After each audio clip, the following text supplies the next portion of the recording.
Once there was a child born and raised in a burning house the first 12 years of her life. The house would leave burns from walking too close to a flame, leave tears from the smoke. The child never knew a home that was cool and soft, that was filled with joy and freedom. Instead, she knew a home that was hot and sharp from flames of sadness and strife. She would tiptoe around the flames. They would run after her, trying to claw her and hunt her down. They would make her choke down their lies. The child knew she lived in a burning house. She knew she could not outrun the monsters forever. One day, the girl screamed for help, and crusaders came and saved the girl from the burning house.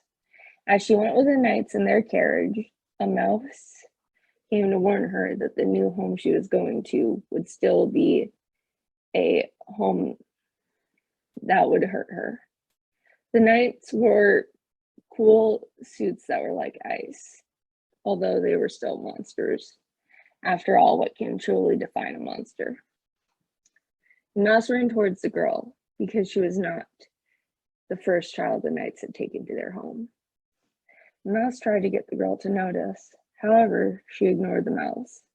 She scolded it and told it that the knights cared. She owed it to them to be polite and more for saving her life. She continued to ignore the mouse's warnings. She enjoyed her new house at first, but it soon became a different type of agony. The mouse decided to bring the matriarch of the forest, a giant owl. If the girl would not listen to the mouse, surely the girl would listen to the owl. When the mouse and owl emerged from the woods, they saw the girl playing inside the ice house with the snow. Alongside her was one of the knights. Gone was his armor. Instead, he had a grin of ice and fingers sharp like claws. The girl did not notice that her knight had taken a new form. She was busy making a snowman, or at least that's what she thought she was doing. What the girl did not notice was her hands were becoming blue and gaining sharp claws. The mouse and owl looked at each other in panic. She had already begun to act like the other children taken by the knights, always enamored with their saviors, ignoring any wrong. If the children ever said the way they were treated was unfair, then the knights would blame them. Their breath would freeze any type of fire growing within the children at the injustice they were treated. As the girl continued to ignore the warnings from the mouse and owl, and in her own head, she knew deep down that she would not find her happily ever after here in the ice house. As the days passed, she grew up in the cold. She still had a spark within her, but every day she became more like the icy monsters. The mouse and the owl came and tried to talk sense into her. They asked her where openness and love had gone. She replied, "There are rules a person must follow in order to enter heaven." The mouse and owl stared, shocked at what she just said, saddened by the loss of this young child. The girl rode away on her horse into the forest. There she saw a glimpse of a child running into a field of flowers that held every color of the rainbow. She realized that this young child was lost and needed help. She jumped off her horse and ran after the child, calling out to her. After a bit, she finally caught up to the girl and saw her hiding behind a tree, cowering. She walked over to her and told her everything would be all right.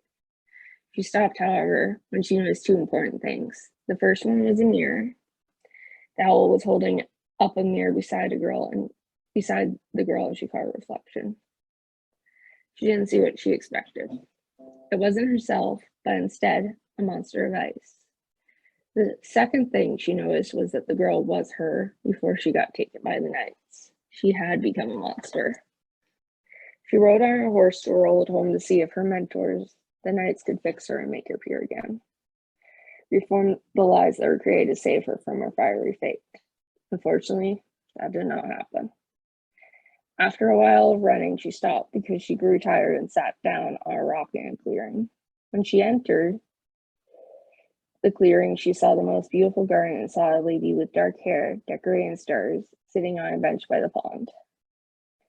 The lady noticed her state and asked her what was wrong. The girl then let out everything she had been feeling for days, tears and her pain from her time with the knights.